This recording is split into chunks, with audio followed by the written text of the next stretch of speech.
9:43 in October of 2019, San Antonio City Council adopted a plan to help the Alamo City fight the effects of climate change. The SA Climate Ready Climate Action and Adaptation Plan aims to reduce greenhouse gas emissions while also preparing San Antonio for the impacts of climate change. So how has it been going? Here with an update from the city is meteorologist Katie Blake. Hey, Katie. Good morning. Yeah, the city kind of sent out their first progress report last week. So we're going to start with something called the Greenhouse Gas Inventory.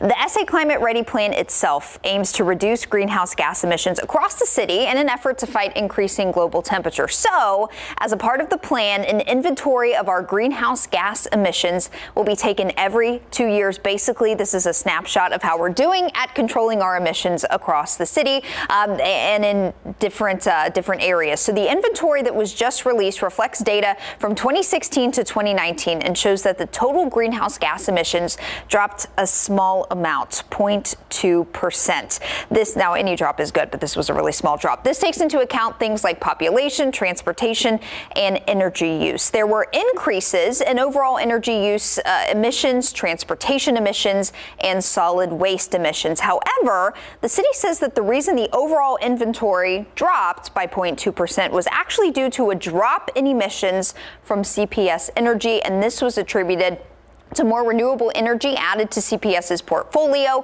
and the closure of the Dealey coal power plant back in 2018. So the overall goal is to reduce greenhouse gas emissions enough by 2050 for the city to become carbon neutral. That means there would be net zero carbon dioxide emissions across the city. In order for us to meet that goal, we'll need to start seeing our greenhouse gas emissions drop at a rate of 4 to 5% each year. So we didn't quite get there this time with this checkpoint, but the city does understand that the road to carbon neutrality might not be linear or an equal drop year after year. So it's going to be really interesting to see how the 2019 to 2021 data looks, because we'll have to consider the pandemic, less people on the roads, right?